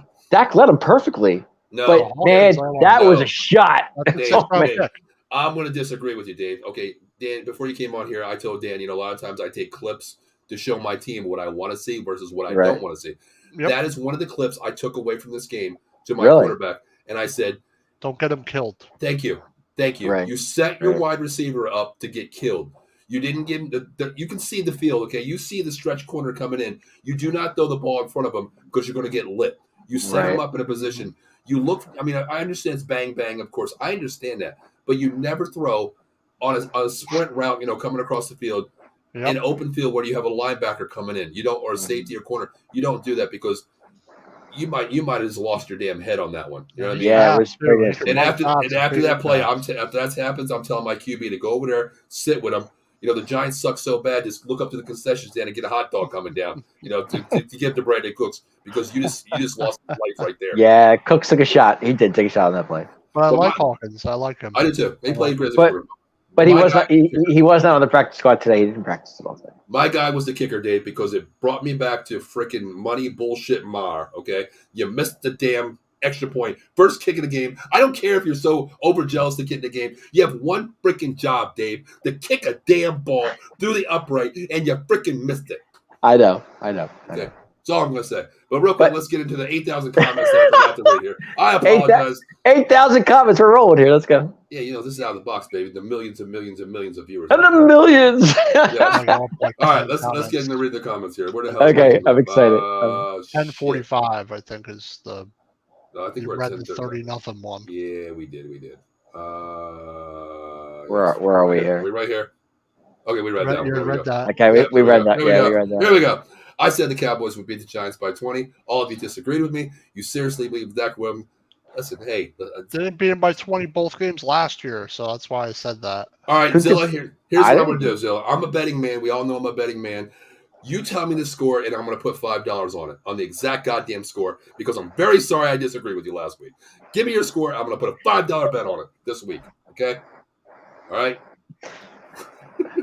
Wilson did absolutely nothing against Slade. No, I agree, but you got to remember it's his first game, and you got to remember, will he be in a position next week to watch game film, Yep. We don't know. We don't know what they're about. I don't know. He didn't throw the game away like last year, and if it was last year, he would have thrown the game away. Well, all they did was bet. They said this. Like, what do you say to Wilson? Listen, Zach. Listen, we know you suck. You're not Aaron Rodgers. You're lucky. You're lucky to be on the team. We didn't want you. We really didn't want. We just owned the contract, so we couldn't afford to get rid of you. Plus, nobody wanted your ass anyway for bait. Right. You have a solid defense, a top 3 defense in the NFL. Go out. Just don't turn the ball over. Is all we're asking you to do. That's all he had to do. That's all he had to do. You know. All right, here we go. Josh Allen with 3 picks. Yeah, okay. Mm-hmm. True. You never know, Bo. He has Rodgers in his ear. Yeah, but he ain't going to be walking. No, I shouldn't have said that. I'm sorry. I shouldn't have said that. No, but I think we'll call a good game plan for him. But you know what? That's true because last week I didn't coach my team and we won. I was in the stands. That's why I lost my voice, you know. But you're right. Rodgers could be in his ear talking to him too. Like, you stupid son of a bitch. What did you see on that one? You know, having him in the film room. No, it does. It does. Of course he's going to be there. You know that. Rodgers going to be saying F this, F that. Probably. That's what I like. Wilson, Eileen, I hope he kicks ass this season and remains a starter. However, the Cowboys defense, no way now. I'd like to see Wilson, after week 3. I think he'll be better. But this week, I think he's going to be running around like a deer in headlights. This is going to be an aggressive defense. I don't think he's going to be ready for this. And I think Dan Quinn opened up a playbook where you're going to see page 2 come out. You're going to see things that's never been thrown his way yet. You know, Dan Quinn's great. I'm sorry. He's not a great head coach, but defensive coordinator. He's a great defensive coordinator. But the Jets have a rookie center. They do. I don't even know. I had no clue about that one. All I know is the best one out there is Jingleheimer Schmidt. You know? I like him. I think the next time, I think the Giants should run the shit out of the ball. Is that your name for that guy, Jingleheimer Schmidt? Jingleheimer Schmidt. That's what I call him. I got names for everybody. Eileen, going back with Zilla here. We got a debate going between Zilla and Eileen here. I love this. I love this here. Eileen says, you know what? It all takes is a few good passes downfield, and you're in business. He isn't perfect, but he has the wide receivers to make some passes. I get that. That's why I said, I'm an offense guy. As a defense guy, I would say, "Hey Hooker." I love saying "Hey Hooker." That's like calling "Hey Hooker, come here." But anyway, that's a different story. Having Donovan Wilson or a Malik Hooker. Okay, you're on top. You're on top of wherever Wilson goes. You shadow him. You create a blanket there. Let Wilson beat you. I understand. I think Wilson's going to make some passes downfield, but I don't think he's going to be able to play 4 quarters of football against this defense. I don't think it's going to happen. They're going to have to play defense and run the ball. You're going to have to keep down. You're going to have to keep the Dallas defense tired and gassed. That's what you're going to do. Little dinks and doinks. Play the sticks. My philosophy is this in Little League: 4 times 3 equals 12. Right? That's a first down every time. Yep. Manage the clock. Manage the clock. Yep. Well, the clock was merciful for the Giants on Sunday. It really was. Now, there's a response from Zilla. I agree with this. He won't have time to throw downfield. Not deep, but not deep. Quick. Yes. Agreed. This isn't about Wilson so much. It's your O-line's terrible. I agree with that. They already showed what the bugaboo was. It's Becton. Becton is going to get picked on. Everyone else did all right. Yep. He's going to be the Giants. What's his name? Mr. Neal. He's going to be the Giants' Neal. Is what he's going to. Sorry, Dan. I didn't mean to say that, Dan. What was the line on the Buffalo Jets game? You guys remember? Buffalo was +-3. They were favored by 3. Oh, they were favored by 3. Okay. Yep. I didn't know that. I don't think Rodgers would have succeeded against this defense. I don't know. I don't know. I mean, with the offense line like that, but you got to remember too, Rodgers is a smart quarterback. He takes what they give you. You know what I mean? Yeah, he does. He's not worried about his numbers. He's worried about winning the game. If it's a 3-yard check down, he hits it. If it's a bomb downfield, he takes it. And the one thing that I love about watching Rodgers is he is the master of the illegal substitution. Yeah. If he sees a guy running, he runs up to that line play. He don't even give a damn what the play is. He just gets the ball, snaps the ball, free 5 yards. That is a smart QB to me. Well, Rodgers is the man. He's going to have making the defense have 12 guys on the field a lot of times too. We might have. You know what? Regarding this last comment, Bo, never count your chickens before they hatch. You know what? We got a fight going on here real quick. Are they still going at it? What's going on with these two? You know what? The funny thing is, we were talking about. But you know what the funny thing is, guys? I don't know where you guys live, but if you guys need it, you guys need to call Jason 5 because I feel there's a fight happening in this group chat. Call 1-800-HURT-123 Attorney Big Al. Jason 5, motor vehicle slip and fall, workman's comp, personal injury claims. That it could be a fight in the group chat, fight in person. I don't know. We're there for you wherever. 3 office locations: Philadelphia, Philadelphia, Pittsburgh, and Cherry Hill, make sure you call 1-800-HERT-123. And guys, I don't think this is going to end. So they're going to be up tomorrow night, probably still fighting about this one. So you better make sure you grab your Monkey Cold Coffee at monkeycoldcoffee.com. 3 great flavors: Sumatra Black, toasted coconut rum, bourbon chocolate chip. monkeycoldcoffee.com. Make sure you use promo code OTBS Sports, because this argument is not going to end. So my God, I mean, they're still going at it. But you know what? Hell, there might even be a baseball bat involved in this shit. You never even know. You might want to call, go to dugoutmugs.com, because, I mean, they are short mugs, but hell, you never know. After you take your sip or whatever you're drinking, you might just want to throw the son of a bitch at another person. So reach out to dugoutmugs.com, OTBS Sports 20. Get your personal mug. Hell, you can get it inscribed like, Eileen can have it. I just hit Zilla in the head, something like that. Zilla can say, it just knocked out Eileen. Get your personal mugs. Whatever you want, get them. dugoutmugs.com, and make sure you promo code OTB Sports 20 for any baseball needs, any custom mug, whatever you want, weapons, whatever you want to use, get it. Make sure. Who cares? God. There we go. Oh man, see, we got you covered here. We got something for everybody. We got the lawyer, we got the baseball bats to hit you, and we got the coffee for the next day morning hangover. We got you covered. That's what we do. That's what we got. Oh, Dan, where do we leave off with these damn comments, Dave? Here we go. Here we go. We're going. Oh. Zilla says, I'm counting my chickens, eggs, Eileen. The Jets are going to get murdered. I hope your boys shock me and make me eat my words. Like I said, Zilla, if you want, reach out to dugoutmugs.com and get a baseball bat to, smack the damn Giants fans in the head. Drink your cold coffee. All right, there you go, Zilla. Make sure you get up in the morning, order your Monkey Cold Coffee. Great bedtime, great show as always, gentlemen. Have a great evening. Good night, Eileen. Hey, Zilla, thanks for checking in. We appreciate you, brother. Grandpa going to bed. Wait a minute. I'm the grandpa of the show, man. I'm 50. Grandpa going to bed. Oh, jeez. Night, Bo, you crazy. Wait. Dan. Bo, wait. Zilla's a Vikings fan? Yep. Ooh, tomorrow. Big day. Big day for him tomorrow. I didn't know. He's a Vikings fan. Zilla, before you go to bed. Before you go to bed. Toronto Maple Leafs fan and a Vikings fan. Bo, if you're still awake, hopefully you're still awake, give me a prediction for tomorrow night's game. Yeah, I would love to know that one. I want to know that before you go to bed. He probably already went to bed, though. I think he's gone. We'll do a perfect game, but might not surprise people. Okay. All right. Okay. Oh, we're all caught up here. I have more confidence in him with Rodgers around than last year. No, I agree with that one too, because he's going to be there. He learned from him. It's 1A versus ZA, but it's there. I would like to see a lot of more Deuce Vaughn on Sunday. You know what? The one thing is surprising about this game, Dave. We didn't see a lot of him on Sunday. I would like to see a little bit more. Dave, I'll tell you what. I did sweat bullets one part of this game. I'm not gonna lie to you. What's up? Let me be very truthful about this game. Yeah, go ahead. I was sweating bullets because I almost had to put out almost about $200 on this game. You know what point this was? Yeah. It wasn't even betting wise either. You know what it was? No idea. I was shitting bricks because I thought fucking Rico Dowdy was going to get a touchdown.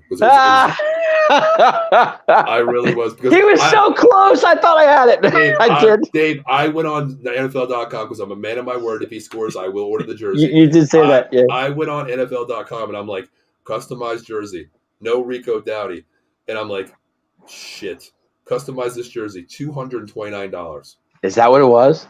And I was thinking, you know what I could do is I could take off Tashard Choice's name and put Rico Dowdy on the back of that jersey. There you go. I told you I would buy one. If he scores, I would buy one. He was so close. I was like, they got down to the 15-yard line. I was like, he's going to get it. He's going to get it. Which I was very surprised. They brought Turpin in on a couple runs, and they brought Deuce in as well. I thought Rico was going to get the touches, to show that, get in the end zone for your hard work. But thank God he didn't, because it saved me $200. Just remember too, after Sunday's game, we get Ronald Jones back too.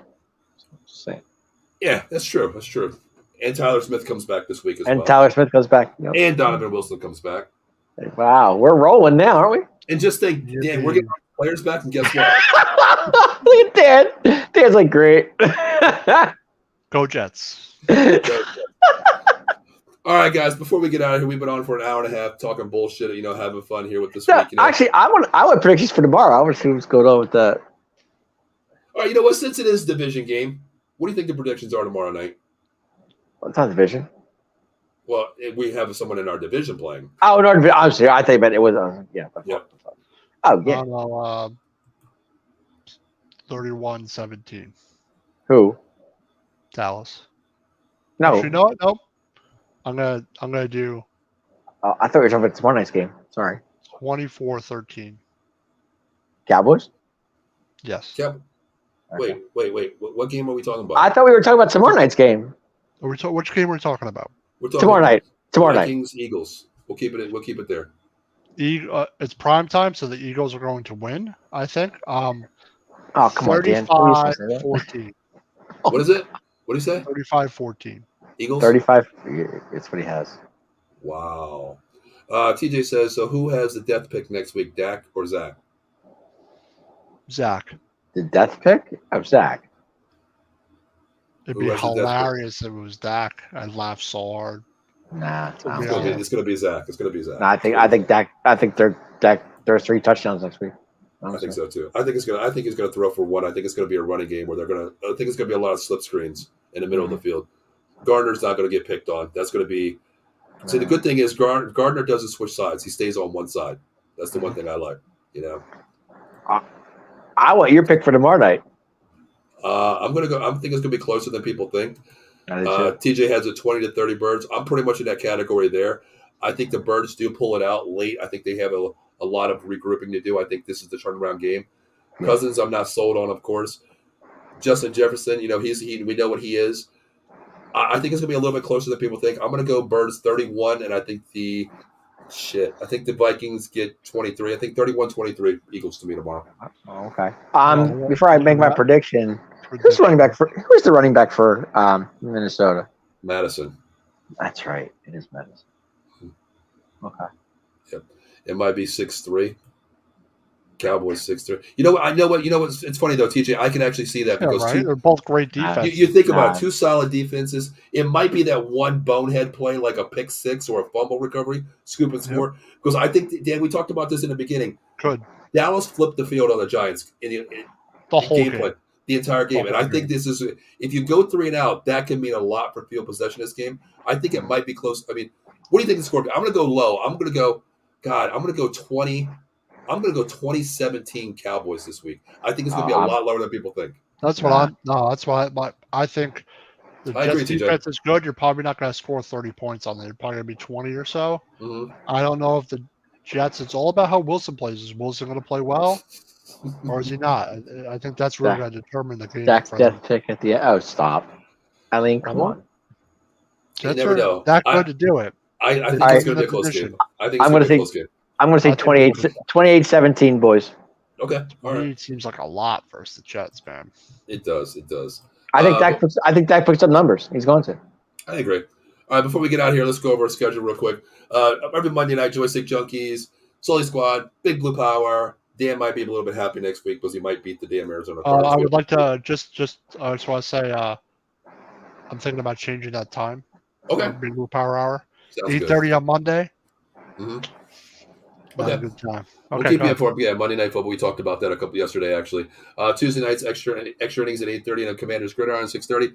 The back game will be on tomorrow at 10 a.m. So check that out. Ken's makeup date. Bougie's Philly Flair will be back in 2 weeks. College Football Frenzy right before the show. Of course, you're watching 215 Boys 9:30. Tomorrow night, we have the NFC East Roundtable. Dan, who's going to be on there from your team? To be announced. Okay. Yeah, that's just like your whole season. To be announced. TBA. I kind of agree with that. It's a tad. TBA. All right, since Dave was on there last week, I'll hop on tomorrow. Steve will be on tomorrow. We have Joe Sullivan hopping on as well. Right before the game, we'll try to get you out of here from between 7 and maybe 7:30ish to watch that game. Friday nights, Dave's, you guys have the Atomic Drop podcast at 10:30. Saturday mornings, the Golden Dome podcast. And Saturday nights at 8 p.m. Is the Silver and Black Layer, Ken's second show. And next month we'll be doing the Dallas Cowboys San Francisco 49ers rivalry. Once a month on Thursday nights, the old school show. So we're rolling here. We're rolling. We're having fun, guys. First and foremost, we have fun. Yes, we do argue. We say F you to some people on here, but you know what? It's like missing my little brother, man. I can't say I love this guy so much. He's my little brother. I'm gonna be the oddball in this two-headed monster eagle trip you guys have going here. First of all, what else is new? You're the oddball anyway. Well, this is true. But I mean, I've been right pretty good. Pretty good so far. You are. But I'm gonna say Minnesota wins tomorrow night. All right, Dave. And I'm going to say, they suck in prime time, man. I need a lone wolf. They do. But Dave, what? I need a lone wolf. All right. I'm going to say it's close, but I'm going to say Minnesota 27, Philadelphia Eagles 24. Wait a minute, Dave. Hold on a second. This blew my mind here, real quick. Are you saying that it's going to be I know you love the kickers. Is this going to be a kicker that wins the game? Absolutely. Yep. You heard it here first. Dave has love for the kickers. It's going to be fourth quarter, 2 minutes to go. Let's block the 2 minutes. It's going to be 23 seconds to go. Vikings drive down. No timeouts left. Fourth quarter, 23 seconds to go. The kicker goes on. Sirianni comes out. He ices the kicker. Dave says, no sweat. He's got this. He's got this. Don't worry about it. The kicker comes out. He scores. Vikings win 27-24. You heard it here first. Only from Dave Yarnell. You know it. You got it. I think Justin Jefferson has a big day tomorrow. All right. Yeah, he's really good. And the only reason I say that is because the Eagles linebackers are hurting right now. In the middle, especially. They're really hurting. Yeah. I mean, Jacoby Dean's out, right? He's hurt. He's questionable. It's still and what's it called? Bradbury's hurt too, right? I think Bradbury's out, I think. Out, yeah. Okay. All right, let's get to the last comments here. TJ says regarding the Jets-Cowboys game next week, 14-10 top. See, I could agree with something like that. I think it's going to be a defensive game. I'm an offensive guy. I love offense, and I hate those are like boring games for me, but I loved watching them. Second to last comment, Mr. Primetime, Kirk Cousins. Mr. Primetime, and the last one. Hey, he's going to shock you tomorrow night. That's what he's going to do. Okay. Eileen says, Danny, over or under, how many times Bo doesn't believe in his Vikings tomorrow night? Ooh. Over. He is very pessimistic always. Yeah, always. He will say it a bunch of times. I tell you guys all the time, my team sucks. I got no faith in my team. He says it all the time. Yeah, it's only week 2. Relax. Dog, it doesn't matter for Bo.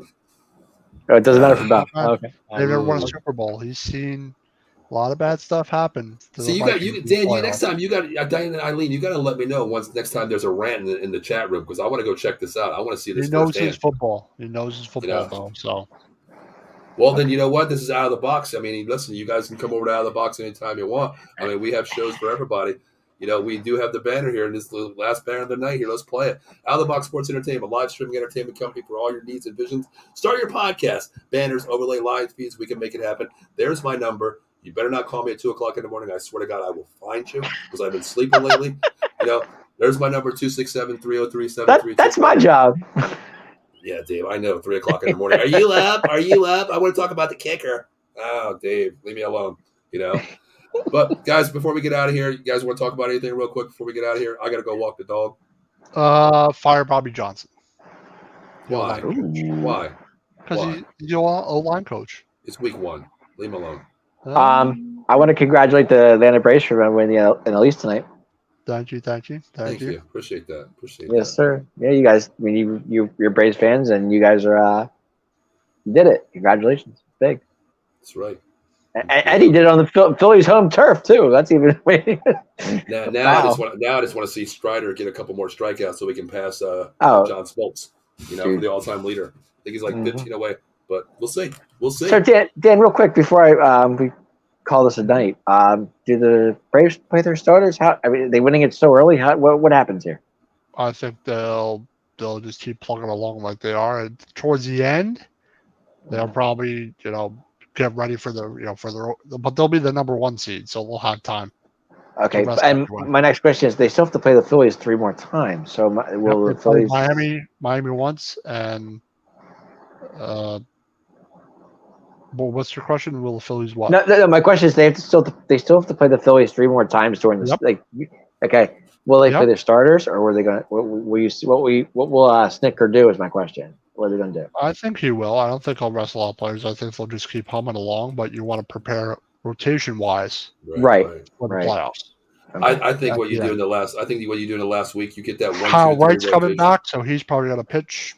Yeah. At some point, a couple of times. I think you get it set up for your player rotation to come in for your starting pitchers ready to go. You're on 3 or 4 days rest coming into the series here. We should get that, that They're first going to series. rest anyway, number 1 seed. I don't want Yeah, them that's what I mean. sitting. But you want it so early. That's what I'm saying. Like, it's really early. I don't want them sitting, though. No, I don't think they sit. I think they go right up to the very end with that rotation, like they're going with that 5-day rest. That's okay. You're day one now. We play in 4 days. Now your 5-day rest as a starter. This is where you manage a game. But I do think there is load management with Acuna, Olsen. I do think that happens. But it's going to be day by day management. It's not going to be like, we're done. Sit for a week. And right. No way. No way. Here or there. No way. Play every other. Do you guys believe that Acuna has 66 stolen bases? Yep. Oh my God. 37 home runs, 66. That is insane. I want to see him hit 4 more. I need 3 more homers out of him. He has 21 3-hit games. And that's second all time to Gar. And Olsen has 51 home runs. Oh my Lord. In 1973 is the last time he had 28 games with 3 hits or more. That's insane. It's insane. Yeah, it is. It's crazy. I know we always talk about Freddie Who, but damn, Matt Olsen is performing this year, dude. I tell 51 home runs. Wow. 128 RBI, over 1,000 OPS. Insane. His average is like 280. Insane. What an unreal. He's going to break the record for the most home runs as a Brave. I agree. It's amazing. And they got to play that. They got to. I think they have the Marlins next, right? They're playing Miami. So, but Dan, before we get out of here, you and I have a show tomorrow night at 6 p.m. Oh, good luck. Pick 'em. So last week we did pretty okay. I mean, there was a couple games. I think we had one. I think I'm ahead of you 1 game for the whole week, but week 1's so unpredictable. Yeah, that was the head-to-head Miami Charger game. I took Miami, you took the Chargers. I think everything else was like back and forth with us. But I'll send you the thing tonight. Send me your picks so I can do the overlay tomorrow. So tomorrow night, 6 p.m., NFL Pick'em Week 2 with myself and Dan. And then right at the NFC East Shit Talk Show, we'll be on there as well. That's only going to be for a half hour, 7 to 7:30, so we can get ready for a primetime Cousins to whip some birds' ass tomorrow. So last week's show was good. I thought it was fun. It was a good time. I enjoyed it. It was fun. It was fun. It was. What better way to have 4 teams, 4 hosts, 1 show? Why not, right? Why not? Yeah, it's a good time. Sure. All right, gentlemen. Are you guys out of here? Are you guys ready to get out of here? Let's do it. Yep. All right, guys. Thank you for tuning in. We will see you next Wednesday night, prime time, 9:30. After Thank those you for having Cowboys. Me also.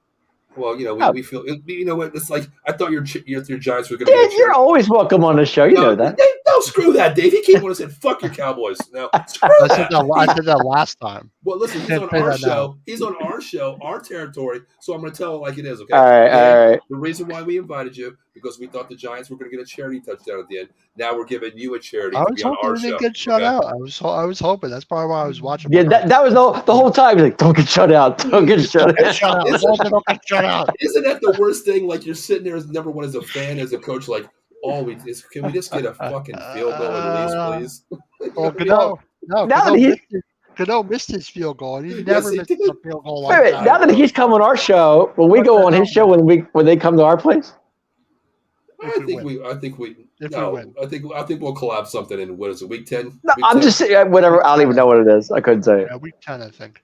Will we be coming on the Blue Power Hour? Did you call it Power Mountain?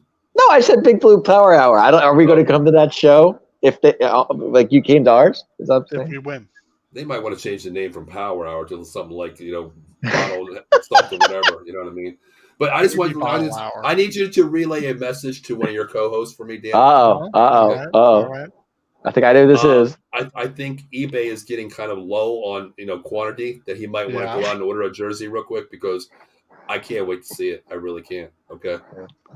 So make sure you tell your co-host. Make sure you tell your co-host that because I was ready to order Danny Jones.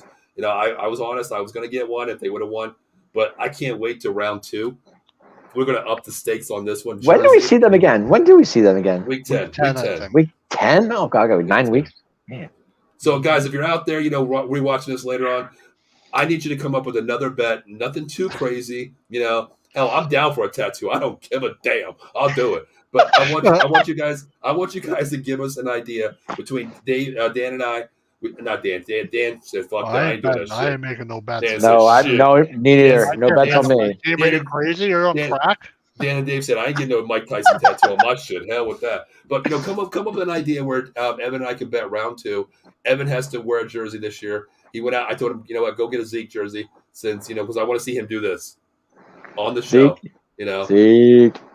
So give us an idea of round 2, week 10 bet between Evan, myself, Cowboys, Giants. So guys, ready to get out of here? Let's get out of here. I'm ready. Absolutely. All right. See you, Until everybody. next Wednesday night, Dan, thank you for tuning in. We have Cowboy Dave over there. Yep, Danny. Over Dan like that. That's Cowboy Dave right there, the Yep. showstopper. That is Dan on Wheels from the Big Blue Power Atomic Drop. And once in a while on the NFC East show. And of course, my co-host on NFL Pick'em tomorrow night at 6 p.m. We will see you next Wednesday, prime time, because we know the Giants ain't fucking playing prime time ever again. So we'll see you next Wednesday night. Have a great night. Go boys, go. Go boys.